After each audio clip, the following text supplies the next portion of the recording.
বিরতির পর স্বাগত। এবার পশ্চিমবঙ্গের দিকে নজর রাখতেই হচ্ছে, কারণ পশ্চিমবঙ্গ থেকে যে আপডেট উঠে আসছে 2 মাসের মধ্যে যোগ্যদের চাকরি ফিরিয়ে দেওয়া হবে।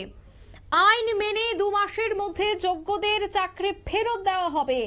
এবার এই বক্তব্যই রাখলেন বাংলার মুখ্যমন্ত্রী মমতা বন্দ্যোপাধ্যায়। মুখ্য সচিবের নেতৃত্বে টাস্ক ফোর্স আজ গঠন করা হয়। তাহলে কি এবার সিভিক শিক্ষক দেখবে বাংলা?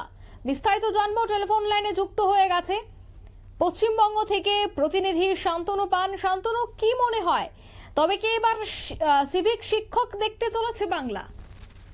একেবারে আমরা দেখেছিলাম যে এর আগেও কিন্তু মুখ্যমন্ত্রী বন্দ্যোপাধ্যায় ঘোষণা করেছিলেন, যখন রাজ্যের পরীক্ষা নিয়োগ হচ্ছিল না প্রাইমারি, আপার প্রাইমারি এবং এইচএস লেভেল, তখন তিনি কিন্তু ঘোষণা করেছিলেন যে সিভিক পুলিশ যারা রয়েছেন তাদের মধ্য থেকেও যারা শিক্ষিত রয়েছে, অর্থাৎ MA পাস বিএড রয়েছে, তাদেরকে একটা তালিকা প্রস্তুত করে তাদেরকে স্কুলে স্কুলে পাঠানো হবে। প্রাথমিক স্তর থেকে 8 পর্যন্ত যে ক্লাসগুলো রয়েছে সেই ক্লাসে তাদেরকে পঠন পাঠন করানোর দায়িত্ব দেওয়া যেতে পারে।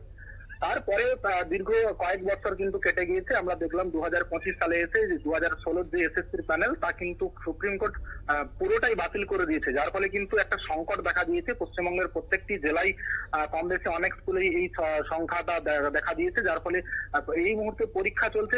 একদিকে যেমন ছাত্রছাত্রীরা তাদের পড়াশোনার থেকে ব্যাহত হচ্ছেন, পাশাপাশি কিন্তু যারা কর্ম হারিয়েছেন তারাও কিন্তু এই মুহূর্তে যথেষ্ট চিন্তায় রয়েছেন। সেই জায়গায় দাঁড়িয়ে মুখ্যমন্ত্রী মমতা বন্দ্যোপাধ্যায় গতকাল অর্থাৎ 7ই এপ্রিল কলকাতা শহরের যে নেতাজি ইন্ডোর রয়েছেন সেখানে কিন্তু একটু যারা প্রতারিত হয়েছে, অর্থাৎ যারা সুপ্রিম কোর্ট দ্বারা প্যানেল ক্যান্সেল হয়েছে তার যারা শিক্ষক তারা কিন্তু সেখানে উপস্থিত হয়েছিলেন, তাদের নিয়ে একটি তিনি বৈঠক করেছিলেন। সেই বৈঠকে মুখ্যমন্ত্রী কে শোনা যায় যে আমরা ইতিমধ্যে সরকারের পক্ষ থেকে একটি বিশেষ কমিটি করছি, যেখানে মুখ্য সচিব থেকে শুরু করে শিক্ষামন্ত্রী এবং তথ্য আরো শিক্ষা অনুরাগীরা থাকবেন। সেখানে কিন্তু তিনি চিন্তা ভাবনা করবেন আগামী দিনে কি করা যায় তাদেরকে নিয়ে। পাশাপাশি তিনি বলেছেন যে আপনারা চাইলে কিন্তু এখনো আপনাদের যে পাঠদান, অর্থাৎ আপনারা ভলেন্টিয়ারি সার্ভিস, স্বেচ্ছায় গিয়ে যে সেবা দেওয়া, অর্থাৎ যেই পার্ট টাইম নেওয়া হয় বিদ্যালয়ে, সেই পার্ট টাইমের পরিবর্তে আপনারাই গিয়ে বিদ্যালয়ে পড়াশোনা করাবেন স্বেচ্ছাসেবক হিসেবে।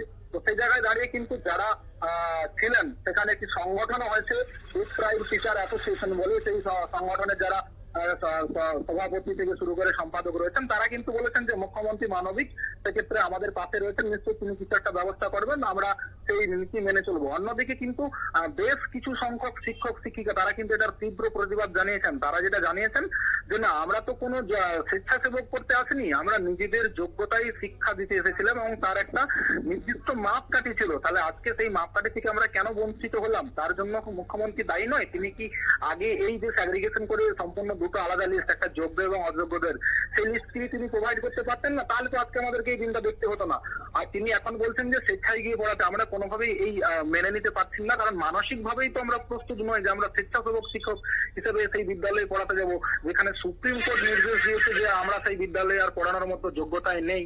তাহলে আমরা সেই জায়গাতে কিভাবে উপনীত হবো? ছাত্রছাত্রীরাই বা বিষয়টা কিভাবে নেবেন, বা পরিবার পরিজনের লোকজনেরাই কিভাবে নেবেন? সেই সঙ্গে সমাজের মানুষ যারা আজকে আমাদেরকে একদম শিক্ষক অর্থাৎ সহ শিক্ষক হিসেবে ভেবে এসেছেন, আজকে আমরা সেখানে স্বেচ্ছাসেবক শিক্ষক হিসেবে যাব, সেই দিকে যেমন তিনি কর্ণপাত করেছেন। সেই সঙ্গে মুখ্যমন্ত্রী মমতা বন্দ্যোপাধ্যায় কিন্তু ইতিমধ্যেই যেটা জানিয়েছিলেন যে তিনি আরো বড় বড় উকিল মহরীদেরকে দিয়ে পুরো বিষয়টি কথা বলবেন এবং সেই সঙ্গে সুপ্রিম কোর্টে রিভিউ পিটিশন দাখিল করা হবে। আজকে সেই মতো আমরা দেখলাম যে অভিষেক মনু সিংভি এবং কল্যাণ বন্দ্যোপাধ্যায় সহ যারা উকিলদের যে একটা বিশেষ বোর্ড করে দিয়েছিল মুখ্যমন্ত্রী মমতা বন্দ্যোপাধ্যায়, তারা কিন্তু ইতিমধ্যেই সুপ্রিম কোর্টে যে রিভিশন পিটিশন সেটাও কিন্তু দাখিলের জন্য গেছেন এবং সেখানে প্রধান যিনি বিচারপতি রয়েছেন তার টেবিলের কাছে দৃষ্টি আকর্ষণ করা হয়েছে।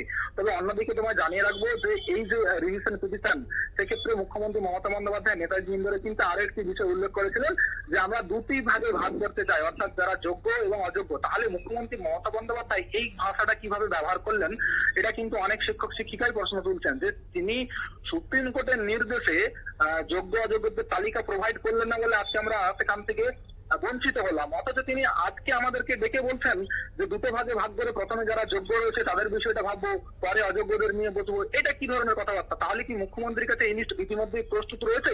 তিনি কি তাহলে সমস্যা তৈরি করার জন্যই কোর্ট আনকোর্ট এই বিষয়টিকে সুপ্রিম কোর্টে দেননি, জমা দেননি? তো এখন দাঁড়িয়ে যেটা দীর্ঘ সংখ্যক অর্থাৎ বেশি সংখ্যক শিক্ষক শিক্ষিকা, প্রায় সংখ্যাটা 15 থেকে 16,000, তারা কিন্তু চাইছেন যে না, এই ধরনের কোনো প্রক্রিয়া তারা যেতে চাইছেন না, কারণ তারা যোগ্য, তারা রাজ্যের কাছে যোগ্যতার প্রমাণ দিয়েছেন, পরিচয় দিয়েছেন, পরীক্ষা দিয়েছেন।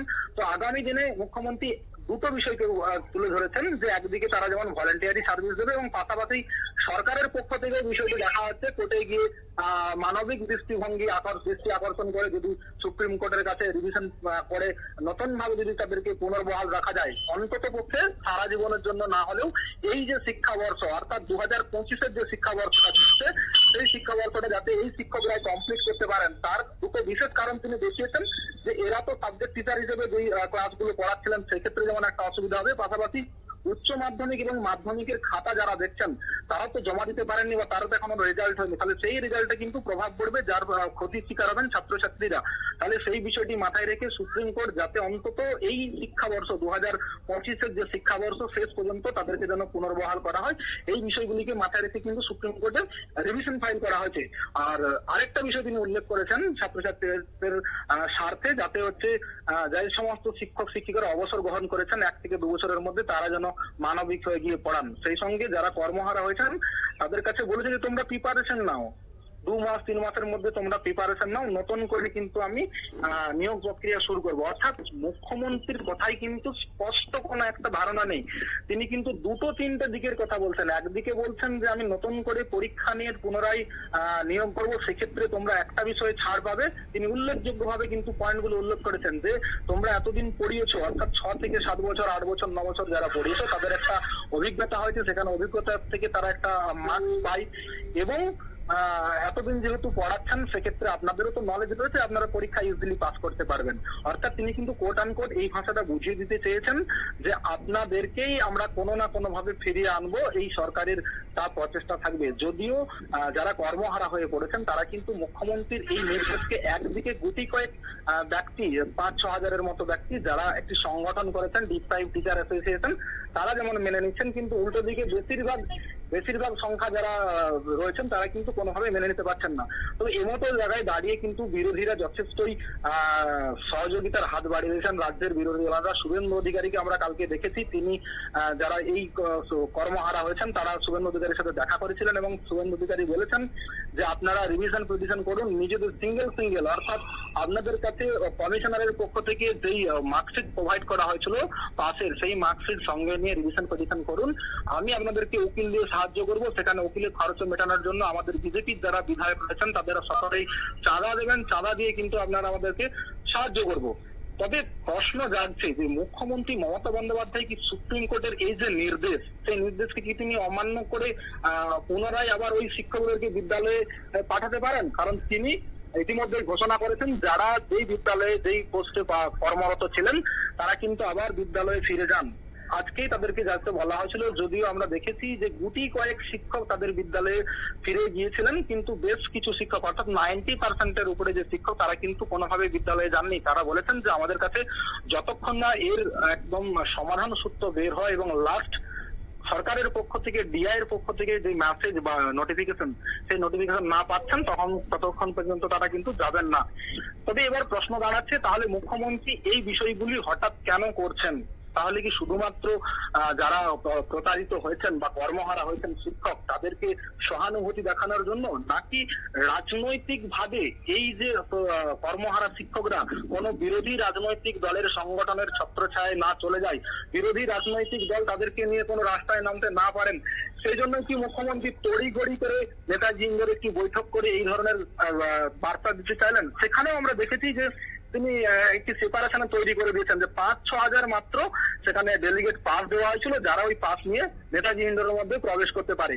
তো প্রশ্ন দাঁড়াচ্ছে যে মুখ্যমন্ত্রী আদেও কি চান যে এই যে শিক্ষক শিক্ষিকারা কর্মহারা হয়ে পড়েছেন তাদের ভবিষ্যৎ ঠিক করতে, নাকি শুধুমাত্র ভোটের লোক দেখাচ্ছেন? এমনটাই কিন্তু পশ্চিমবঙ্গের যে আনাচে কানাচে রয়েছে রাজনৈতিক মহল তারা কিন্তু প্রশ্ন তুলছে।